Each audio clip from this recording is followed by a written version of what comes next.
Welcome to adding and subtracting polynomials. This is going to be similar to what we've been doing, but we're just going to add in some brackets just to make it a little bit interesting. So if you just kind of take a look at the remembers what we've done before, right? So you can see we've got the 3a squared plus 2a minus 1 plus a squared minus 5a minus 6. Now I've got some brackets in there. Now, we know that order of operations says that we need to do brackets first, but sometimes there's nothing we can do in brackets, and here's one of those cases, right? So 3a squared, we can add a squares with a's with 1s, right?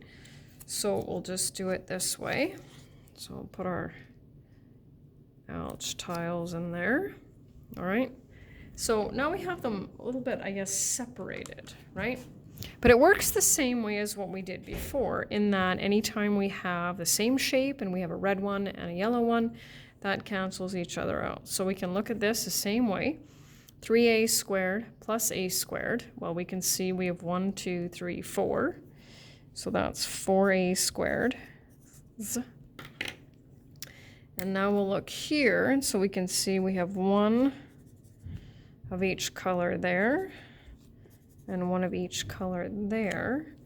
And what are we left with over here? Well, we've got negative 3a. And then when I take a look at my constants, I can see I have a negative 1 and then a minus 6. So negative 7. Now, the subtraction's where it gets a little bit more interesting. So we set it up a little bit different, okay? So first thing we're going to do is we're going to set up the 3n plus 4. And then what we're going to do is we're going to remove an n, we're going to subtract, I guess, an n plus 2.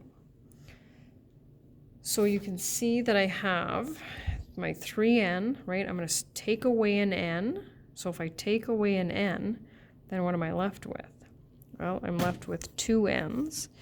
And if I have 4, right, and I take away 2, then I'm left with 2. Now, we don't want to do that for all of them, right? We want to be able to kind of find a shortcut. So here, they're lined up vertically, and some students prefer this, but they'll be more often than not, they'll be lined up horizontally. So we're going to do the same thing we did before.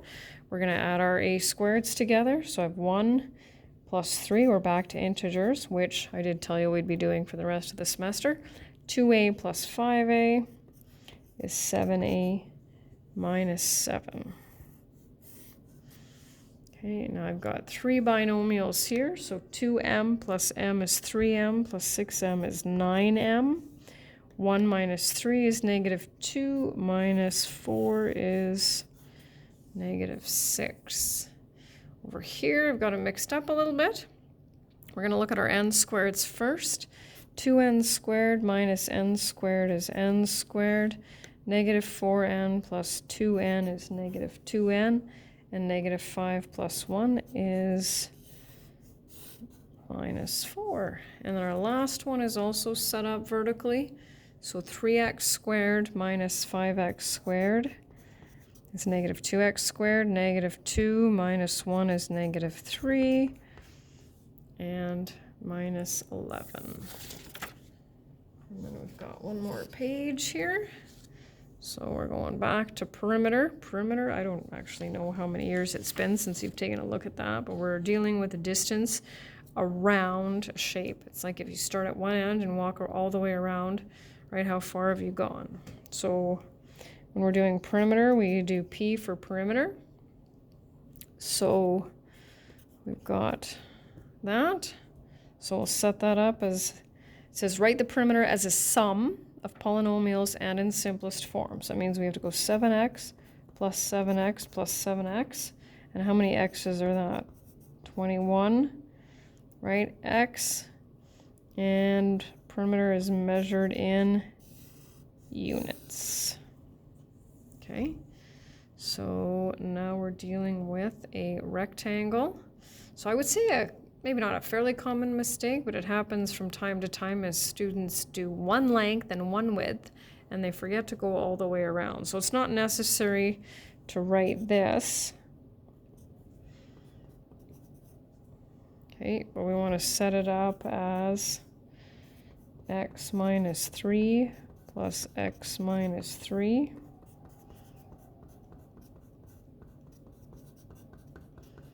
Okay, so how many x's do we have there? Let's see, 1, 2, 4, and 6.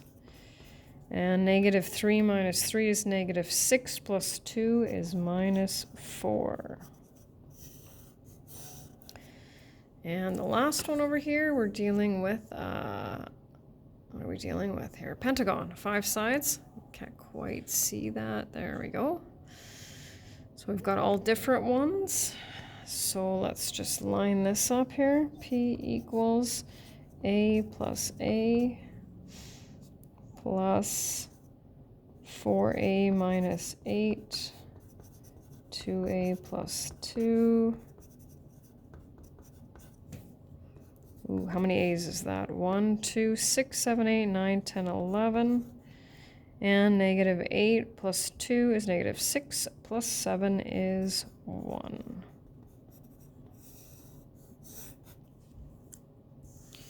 And now comes the subtraction. Well, now this might take a little bit of time, and I'm going to kind of give you well, maybe not a shortcut, but kind of an alternate way of doing things. So what I'll tell you is that students, I'm just going to zoom in a little bit on this one. Yeah, students sometimes have a tendency of subtracting the first term and forgetting to subtract the rest of them. So you have to really watch out for that. So remember when we did our subtracting integers, we did that keep, change, change. Right, we can do that as well. So I'll give you one way of doing that. What we need to do though is we need to go negative 5y squared minus negative 2y squared. And we know that when we subtract a negative, that's the same as adding, right? So then we end up with negative 3y squared. 7y minus negative 3y will give us a positive 10y. And negative 2 minus 1 will give us minus 3. So remember, you can do that, right? So we keep, right? Change this to adding, and we make all of these the opposite. And if we do that, we've changed a subtraction question into an adding question, which may or may not be a little bit difficult, right? Or easier, just depends on how you look at it. So you have to get some practice. So it says subtract. So we got to make sure we don't add.